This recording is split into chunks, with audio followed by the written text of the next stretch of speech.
உலக அதிசயங்கள்ல சேர்க்கப்படாத ஒரு அதிசயம் தான் நம்ம தஞ்சை பெரிய கோவில். நிறைய மர்மங்கள் தஞ்சை பெரிய கோவில்ல இருக்கு.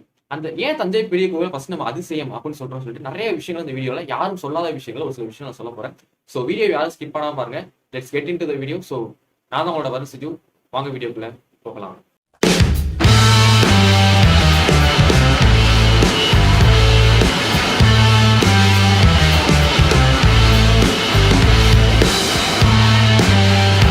இப்ப எல்லாத்துக்கும் பாத்தீங்கன்னா தஞ்சை பெரிய கோவில் அப்படின்னு சொன்னா தெரியும். ஆக்சுவலா அந்த கோவிலோட பேர் பாத்தீங்கன்னா தஞ்சை பெரிய கோவிலே கிடையாது. ஆக்சுவலா அந்த கோவிலோட பேரு ராஜராஜேஸ்வரம் தான் ராஜராஜ சோழன் வச்சது. சோ இந்த ராஜராஜேஸ்வரம் பாத்தீங்கன்னா பெருவுடையார் கோவில் அப்படின்னு சொல்லிட்டு காலப்போக்குல மக்களால மாத்தப்பட்டுச்சு.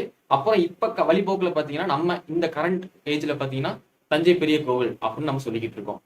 முதல் விஷயம், இந்த கோவிலை ஏன் நம்ம அதிசயம் அப்படின்னு சொல்றோம்னா கட்டிடமைப்பு. ஆக்சுவலா இந்த கோவில் பாத்தீங்கன்னா தஞ்சாவூர்ல இருக்கு. தஞ்சாவூரை சுத்தி பாத்தீங்கன்னா எந்த இடத்துலயும் பெரிய அளவுல மலைகளோ எதுவுமே கிடையாது. பட் இந்த கோவில முழுக்கமா பாத்தீங்கன்னா கிரானைட்லயே ஒரு கருங்கல் அந்த மாதிரி ரொம்ப ரேரான ஒரு சில கல்களை வந்து கொண்டு வந்திருக்காங்க. எங்க இருந்து கொண்டு வந்திருக்காங்க, எவ்வளவு தூரத்துல இருந்து கொண்டு வந்திருப்பாங்கன்னு தெரியாது. ஏன்னா தஞ்சாவூரை சுத்தி எந்த விதமான ஒரு மலைகளும் கிரானைட் கல்லுக்கு வாய்ப்பே இல்லைன்னு தான் நம்ம சொல்லி ஆகணும். சோ இந்த கல்லை எங்க இருந்து கொண்டு வந்தாங்க, அதான் நம்மளோட முதல் அதிசயம். ரெண்டாவது, கருங்கல்ல கட்டப்பட்டதான் தஞ்சை பெரிய கோவில். ரெண்டாவது அதிசயம் என்னன்னா அந்த கோவிலோட டாப். ஓகே, இப்படியே நம்ம வந்து செங்குத்தா அந்த கோவில் பாத்தீங்கன்னா மேல போகுது. அவ்வளவு ஹைட்ல ஒரு பெரிய கல் பாத்தீங்கன்னா அது வந்து கிட்டத்தட்ட பாத்தீங்கன்னா ஒரு 80 டன், கிட்டத்தட்ட ஒரு 4 யானைக்கு சமம் வெயிட்.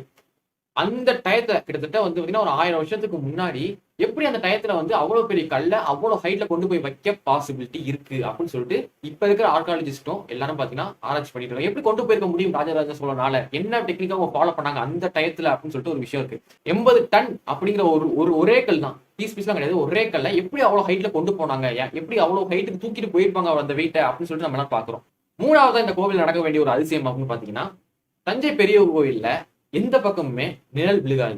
நீங்க அது வந்து காலையில 9 மணியா இருக்கட்டும், காலையில ஒரு 10 மணியா இருக்கட்டும், 12 மணியா இருக்கட்டும், மதியம் 2 மணியா இருக்கட்டும், ஏன் ஈவினிங் ஒரு 4 மணி 5 மணி, எந்த டயத்துல பாத்தீங்கன்னா தஞ்சை பெருவுடையார் கோவிலோட நிழல் தரையில விழுகாது. இது எப்படி விழுகாத சாத்தியம் அப்படின்னு சொல்லிட்டு இப்ப வரைக்கும் இது ஒரு மிஸ்டரியா தான் இருக்கு. சோ இதுதான் மூணாவது அதிசயம். அடுத்து நாலாவது அந்த கோவில்ல பார்க்க வேண்டிய ஒரு முக்கியமான விஷயம் அப்படின்னா இந்த கோவில்ல ராஜராஜ சோழன் தான் கட்டினது. ஸோ ராஜராஜ சோழன் தலைமையில கட்டப்பட்ட அந்த கோவில் யாரெல்லாம் அந்த கோவிலை கட்ட ஹெல்ப் பண்ணியிருக்காங்க, யாரெல்லாம் என்னென்ன வேலை பார்த்தாங்க, அந்த கோயில வேலை பார்த்தவங்களுக்கு யாரெல்லாம் என்ன ஹெல்ப் பண்ணாங்க, ஏன் அந்த வேலை பார்க்குற டயத்துல வேலை பார்த்தவங்களுக்கு மோர் கொடுத்த பாட்டியோட பேர் வரைக்கும் அந்த கோவில்ல கல்வெட்டுக்களாக பொறிக்கப்பட்டிருக்கு. ஸோ இதுவே உலகத்துல வேற எந்த கோயிலும் யார் அந்த கோயிலை கட்டினா அப்படின்னு சொல்லிட்டு எந்த விதமான ஒரு விஷயமும் கல்வெட்டுகளாக பொறிக்கப்பட்டிருக்காது. ஆனா தஞ்சை பெரிய கோவில்ல மட்டும்தான் சின்ன யாரா வேணா இருக்கட்டும், இந்த கோயிலுக்கு ஏதோ ஒரு விஷயம் பண்ணியிருக்காங்களா அவங்களோட பேர் வந்து கண்டிப்பா அந்த கோவில்ல இருக்கும், கல்வெட்டுக்களாக இருக்கு. அடுத்து அஞ்சாவது விஷயம், இந்த கோவில்ல அஞ்சாவது விஷயம் நான் பார்க்க வேண்டிய விஷயம் என்னன்னா கிட்டத்தட்ட 1000 வருஷங்களா, ஏன் பிரிட்டிஷ் வந்தாச்சு, எத்தனையோ மன்னர்கள், இப்படி எத்தனையோ மன்னர்களையும் தாண்டி எத்தனையோ பேரையும் தாண்டி நிறைய இயற்கை பேரழிவு, நிறைய புயல், மழை, வெயில், இந்த மாதிரி ஏகப்பட்ட விஷயங்களை தாண்டி 1000 வருஷத்துக்கு அப்புறமும் ஒரு இன்ச்சு கூட நவராம நிக்குது இந்த கோவில். சோ இதுவே ஒரு அதிசயம் இல்லையா? நம்ம ஃபாரின்லாம் பாக்குறோம், ஒரு பில்டிங் சாஞ்சிருக்கு, அந்த சாஞ்ச பில்டிங்கை பாத்தீங்கன்னா ஒரு அதிசயம் சொல்றாங்க. சோ இத்தனாயிரம் வருஷம் கழிச்சும் சாயாம ஒரு கிராக் கூட விழுகாம ஒரு கோவில் நிக்குது, அதை நம்ம அதிசயமா பார்க்க வேண்டிய ஒரு விஷயம் இருக்குல்ல. பட் இந்த கோவிலுக்கு கிடைக்க வேண்டிய ஒரு அங்கீகாரம் இன்னும் கிடைக்கலதான் நம்ம சொல்லி ஆகணும். சோ இதுதான் நம்ம பாக்குற அஞ்சாவது விஷயம். அடுத்து இந்த கோவில நம்ம பார்க்க வேண்டிய ஆறாவது ஒரு அதிசயம், ஆறாவது ஒரு விஷயம் அப்படின்னு பாத்தீங்கன்னா இந்த கோவில இருக்க வேண்டிய தூண்கள். இந்த கோவில இருக்கிற தூண்களை நீங்க எல்லாமே பாத்தீங்கன்னா ஒவ்வொரு தூணை தட்டும் போது ஒவ்வொரு விதமான ஒரு இசை, ஒவ்வொரு விதமான ஒரு ஒலி கேட்கிறதா சொல்றாங்க. அது எப்படி? எல்லாமே ஒரே கல் தான், ஒரே வெயிட், ஒரே ஹைட், ஒரே டிசைன் தான். பட் அந்த சவுண்ட் மட்டும் ஏன் வேற வேற மாதிரி கொண்டு வந்து எப்படி வேற வேற இசைகளை நம்மளால கேட்க முடியுது அந்த தூண்களை தட்டும் போது அப்படின்னு சொல்லிட்டு இப்ப வரைக்கும் ஒரு மிஸ்டரியா தான் இருக்கு. அடுத்து ஏழாவது அந்த கோவில பார்க்க வேண்டிய ஒரு முக்கியமான ஒரு விஷயம் நம்ம சொல்லலாம். ஓகேவா? தஞ்சை பெரிய கோவில்ல ஆட்சி, அதாவது வந்து அரசாட்சியில இருக்கிற யாராவது ஒரு நபர், அதாவது வந்து அரசனாக இருக்கலாம், இல்ல அரசனா இப்ப இருக்க கவர்மெண்ட் தான், ஒரு சீஃப் மினிஸ்டரா இருக்கலாம், இல்ல ஏதாவது ஒரு மினிஸ்டரா இருக்கலாம். அவங்க அந்த அரசு பொறுப்புல இருக்கக்கூடிய நபர்கள், அதாவது தலைமை பொறுப்புல இருக்கக்கூடிய நபர்கள் இந்த கோவிலுக்கு போனா அவங்களுக்கு ஏதாவது ஒரு பிரச்சனை வருது, ஒண்ணு பதவி பறிபோகும், இல்லாட்டி உயிருக்கு பிரச்சனை வரும் அப்படின்னு சொல்லிட்டு ஒரு நம்பிக்கை இந்த கோவில்ல இருக்கிறதா சொல்றாங்க. இந்த கோவிலுக்கு பிடிச்ச ஒரு சாபம் அப்படின்னு சொல்லிட்டு நம்பப்படுது. பட் இது உண்மையா பொய்யா என்னன்னு தெரியல. ஏன்னா நீங்க இது வந்து நம்ம ஒரு வேற வீடியோ தான் பார்க்கணும் டீட்டெயிலா. இது வந்து ஒரு சாபம் அப்படின்னு சொல்றாங்க. அரசாட்சியில இருந்தா, அரசு பொறுப்புல இருந்தா, தலைமை பொறுப்புல இருந்தா, ராஜராஜன் சோழன் கட்டுன தஞ்சை பெரிய கோவிலுக்கு போனா அவங்களுக்கு ஹெல்த் ப்ராப்ளமோ இல்ல அந்த பதவி பறிபோகும் அப்படின்னு சொல்ற ஒரு மூட நம்பிக்கையா இல்ல என்னன்னு தெரியல. பட் அப்படி நம்பப்படுது. அடுத்து 7வதான ஒரு விஷயம், சிவன் கோவில் தான் நம்ம தஞ்சை பெரிய கோவில். சிவனை தான் மையமா வச்சு ஒரு கடவுளா வழிபடுறாங்க. அவ்வளவு பெரிய சிவன் லிங்கம் அந்த கோவில்ல இருக்கு. ஆனா அந்த கோவிலோட நுழைவாயில் பாத்தீங்கன்னா இவ்வளவுதான். எப்படி அந்த சிவன் அவ்வளவு பெரிய சிவன் சிலைய உள்ள கொண்டு போயிருப்பாங்க?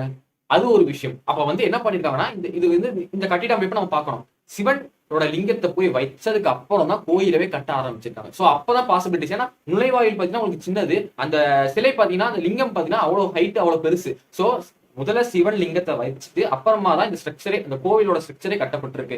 அடுத்து 9வதாக நம்ம பார்க்க வேண்டிய ஒரு அதிசயம் ஒரு விஷயம் தஞ்சை பெரிய கோவில் அப்படின்னு பார்த்தோம்னா, நான் சொன்ன மாதிரி இது வந்து சிவன் கோவில் தான். ஸோ சிவன் கோவில்ல எல்லா கோவில்லையும் இருக்கக்கூடிய ஒரு விஷயம் பார்த்தீங்கன்னா நந்தி. ஏன்னா நந்தி தான் அவரோட வாகனமாக கருதப்படுது. ஸோ சிவன் கோவிலுக்கு சிவனோட லிங்கத்துக்கு எதிர்த்தாப்புல எப்பயுமே பார்த்தீங்கன்னா ஒரு நந்தி சிலை, ஒரு நந்தியோட வடிவம் இருக்கும். பட் இப்ப நம்ம ராஜராஜன் கட்டின தஞ்சை பெரிய கோவிலுக்கு போனோம்னா ஒரு நந்தி சிலை இருக்கு, பெரிய நந்தி சிலை இருக்கு. பட் ஆனா அது வந்து ராஜராஜ சோழனால வைக்கப்படல. அப்ப இது வந்து இப்போ அவங்களா உருவாக்கப்பட்டது. சோ ராஜராஜன் கட்டின தஞ்சை பெரிய கோவில்ல நந்தி சிலையே இல்ல அப்படிதான் நம்ம சொல்லி ஆகணும். சோ ஏன் இல்ல அப்படின்னு சொல்லிட்டு அதுக்கு நமக்கு சரியான ஒரு விஷயம் தெரியல. இது வந்து 9வது ஒரு விஷயம். சோ கம்மிங் டு கடைசி, ஓகேவா, 10வதான ஒரு இந்த கோயில்ல பார்க்க வேண்டிய 10வது ஒரு விஷயம், ஒரு அதிசயம் தான். இப்ப நம்ம ஒரு பில்டிங் கட்டினோம்னா எப்படி கட்டுவோம்? ஒரு கல் வைப்போம், அதுக்கு மேல ஒரு விதமான ஒரு சிமெண்ட், அதுக்கப்புறம் திருப்பி ஒரு கல்லை வச்சுதான் பில்டிங் ஒட்டப்படும். இது கொஞ்சம் முன்னாடி பாத்தீங்கன்னா களிமண், அந்த மாதிரி ஒரு களிமண் எல்லாம் வீடு கட்டிருக்காங்க. அதை வந்து சிமெண்ட்டுக்கு பதிலாக களிமண் யூஸ் பண்ணிருக்காங்க, நிறைய பேஸ்ட் யூஸ் பண்ணிருக்காங்க. எப்படியே ஒரு விஷயமா இருந்திருக்கல. பட் தஞ்சை பெரிய கோவில பாத்தீங்கன்னா எந்த விதமான ஒரு திரவமோ இல்ல எந்த விதமான ஒரு சப்ஸ்டன்ஸோ இந்த ஒட்டுறதுக்காக பயன்படுத்தல. சிமெண்ட் மாதிரி களிமண் மாதிரி எந்த மாதிரி ஒரு சப்ஸ்டன்ஸும் பயன்படுத்தலன்னு நம்ம சொல்லணும். அப்ப எப்படி இந்த பில்டிங் நிக்குது அப்படின்னு நமக்கு ஒரு கேள்வி வருது தெரியுமா? இதை பாத்தீங்கன்னா அந்த கற்களோட ஷேப்ஸ் சொல்லணும். அதாவது பாத்தீங்கன்னா ஒன்னோட ஒன் லாக் ஆகிற மாதிரி, அதாவது ஒரு பக்கம் பள்ளமாகவும் ஒரு பக்கம் மேடாகவும் வச்சோம்னா நம்ம லாக் ஆகும்ல, அந்த மாதிரி பசில்ஸ் மாதிரி கல்களை அந்த கல்லை பூரா வெட்டி கோர்த்திருக்காங்க அப்படின்னு சொல்லப்படுது. சோ தஞ்சை பெரிய கோவிலை பத்தி நிறைய விஷயங்கள் இந்த வீடியோல பாத்துறோம். கிட்டத்தட்ட ஒரு 10 விஷயம் ஏன் இந்த கோவில் இவ்வளவு சிறப்பா பார்க்கப்படுது அப்படின்னு நிறைய விஷயங்களை பார்த்துட்டோம். மர்மங்களான ஒரு சில விஷயங்களும் பார்த்தோம். அதாவது நிழலே விழுக மாட்டேங்குது, ஒவ்வொரு தூண்லையும் ஒவ்வொரு சவுண்ட் வருது, இந்த மாதிரி நிறைய விஷயங்களும் பார்த்தோம். இன்னும் தஞ்சை பெரிய கோவிலை பத்தி பேசிட்டே போகணும். நிறைய விஷயங்கள் இருக்கு. ராஜராஜ சோழனோட கல்லறைக்கும் ஒரு நிறைய விஷயங்கள், இப்ப ஏகப்பட்ட விஷயங்கள் தஞ்சை பெரிய கோவிலும் ராஜராஜ சோழனையும் நம்ம எடுத்தா வந்துடும். சோ இந்த வீடியோல நான் ஒரு 10 விஷயத்த சொன்னேன். சோ நான் அதான் சொல்லாம விட்டுருந்தா நீங்க கமெண்ட்ல சொல்லுங்க. சோ அடுத்த நிறைய வீடியோல ராஜராஜ சோழனை பற்றியும் தஞ்சை பெரிய கோவிலை பற்றியும் நிறைய விஷயங்களை தொடர்ந்து பார்க்கலாம். சோ தேங்க்யூ ஃபார் வாட்சிங். See bye and take care. இன்னொரு வீடியோல கூடிய சீக்கிரம் சந்திக்கலாம்.